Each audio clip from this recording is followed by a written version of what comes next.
Good morning, everyone. This is Mark Solomon, your financial guide for special needs families. How are you today? Well, today our subject, as usual, is important stuff because it's valuable to understand this topic. This topic is going to be special needs trust. We've been doing special needs trust all month, but special needs trust best savings practices. And in simple terms, that just means really good ways to save in a special needs trust. Some are obvious and some may not be so obvious. So what we're going to do is we're going to make sure that we go over the obvious and some that you might not have thought about. Okay. So let's get going. This is Mark Solomon, your financial guide for special needs families, bring you simple ideas and strategies to help lower those financial pressures today so you guys can get back to what's most important, taking care of your family. So special needs trust, best savings practices. Okay, so the obvious ones, let's just hit them real quick, right? Obviously, you can save money in an account, a savings account, right? A investment account. Any kind of account you can save money. A money marketing account, a CD account, right? As long as it's not in your child's name, right? So this is where the special needs trust comes in, and we're going to be referring to today the third party special needs trust, or if you we talked about the pool trust because those are for the benefit of your child, but I'll just be referring to the third party special needs trust since that is the one we usually speak about as being the most popular for special needs families, right? So to keep those assets sheltered from benefits so that they don't show up as assets, and also to keep it separate from your child's estate, meaning it's not in their name specifically, it's for the benefit of them so that Medicaid cannot come and use those funds, those assets as a way to get their payback. Okay, so CDs in your name, bank accounts in your name, money marketing accounts in your name. Those are kind of the obvious things. Now, some people talk about it's obvious that they want to put their retirement money in there. Well, let's put it this way. The only retirement money that would be worthwhile to put in the special needs trust, because special needs trust has specific and special taxes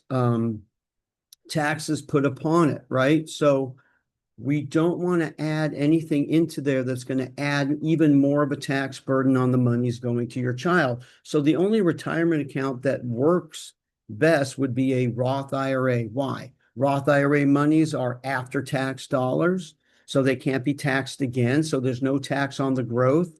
And when it's time for the money to come out to be used, there'd be no taxes paid on that money as well. So Roth IRAs are really the only retirement vehicle that we would recommend that you put in a third-party special needs trust. So, or in any special needs trust for that matter. Why? Tax purposes. So always know that the special needs. So now we're talking about this one specific thing that's really important. Let's digress for just a second. All accounts and assets that you want to in the future put in the third party special needs trust for your child should always be in the name of that trust.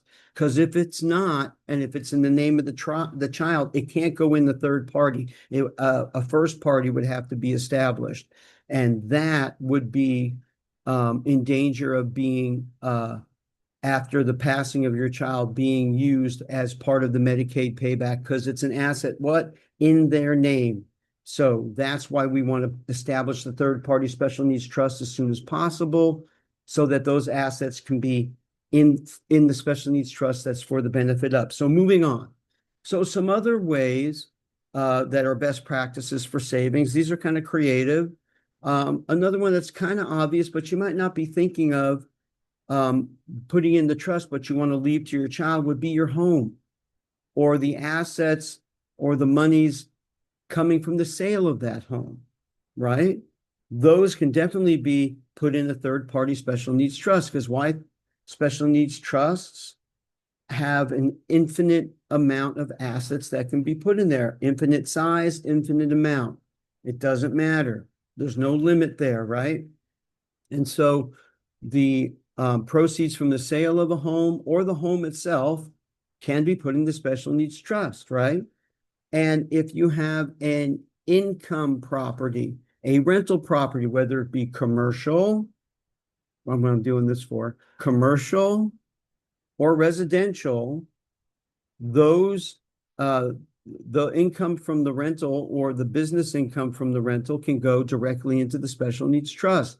Also, a business can go into the special needs trust so that it can generate income into the future for your special needs child. Because this is all about how to take care of your child after you're gone. That's why the special needs trusts are so important. It's a way to fund the expenses, the future expenses of your child after you've gone, right? So you can further take care of them even when you're not here, even when you're gone to glory, right?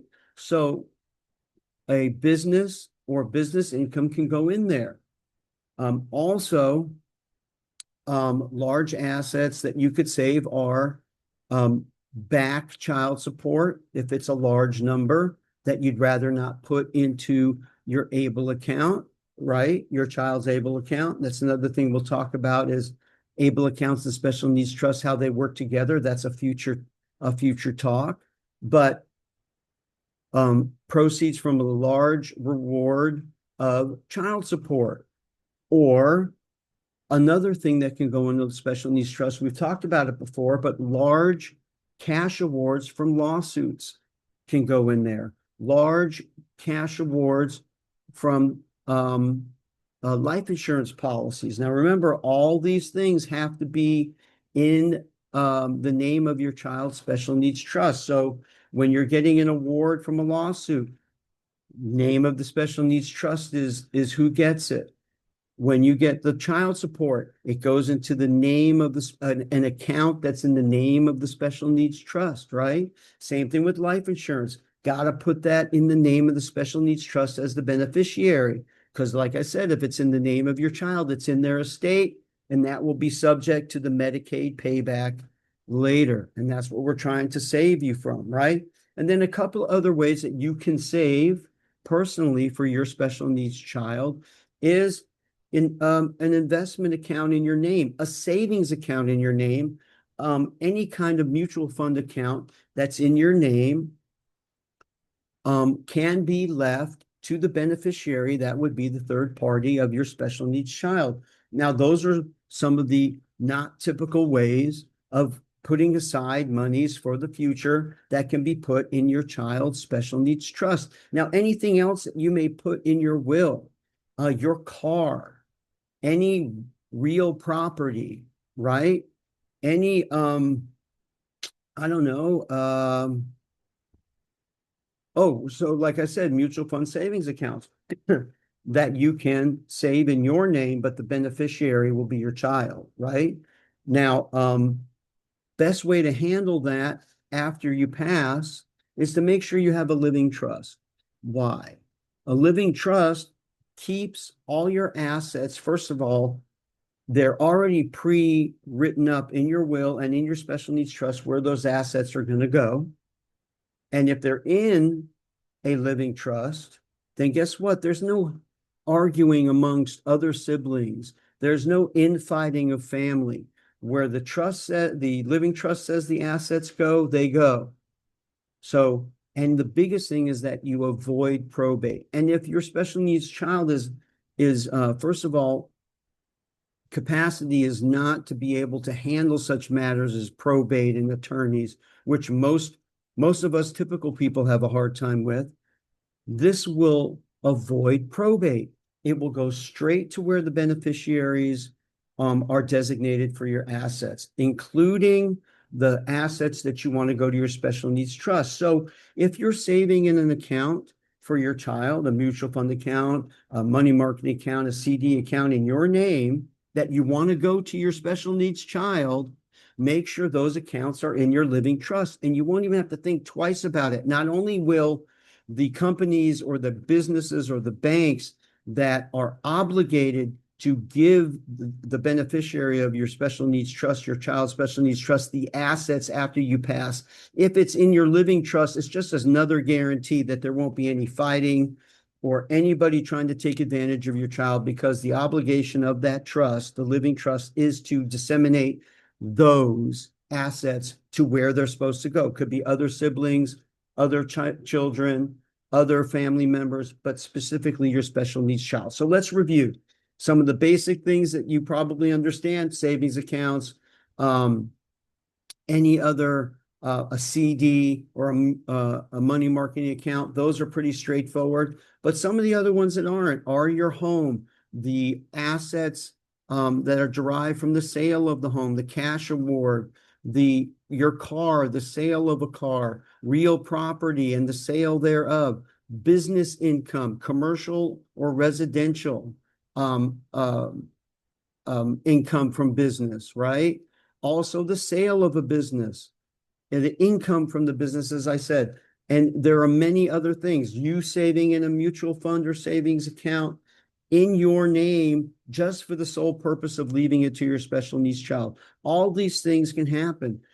Even cash, right? You just make sure you put it somewhere that you can transfer it to your special needs child's third-party trust, right? So then we also talked about cash awards from lawsuits, cash, large cash from back child support, and also financial assets coming from large assets coming from life insurance policies or gifts from family members. Just make sure when you get that trust established that you let everybody know in that child's circle of support, their family, friends, churches, any nonprofit that may do or leave anything to your child. Make sure they know the name of that special needs trust, because that's where you want them to leave it. Because if not, they leave it to them, it's in their estate. You got to make an emergency first party special needs trust, and those funds after the passing of your child will be subject to the Medicaid payback. So that's what we wanted to make sure you understood today about best practices and saving for your third-party special needs trust for your child. I hope you found this informative. I hope you found it valuable. Look, if you have any more questions, set a complimentary consultation. Always, as always, our calendar is below in the comments. If you're on YouTube or you're in Facebook, please subscribe to our YouTube channel. Go there and subscribe. We're getting really close to our 1,000. That's our goal. Please make sure if you're watching this either on YouTube or Facebook, you subscribe to our YouTube channel. Thank you so much for being here. And again, set a complimentary consultation now. You got nothing to lose. It's free information. We're here to help you. Please let us know how we can do that. So thank you so much. This has been Mark Solomon, your financial guide for special needs families, bringing you simple ideas and strategies to help lower your financial pressures today so that you can get back to what's most important: taking care of your family. God bless you. Have a great rest of your week. Have an awesome weekend, and we'll see you again real soon. God bless. Take care. Bye-bye.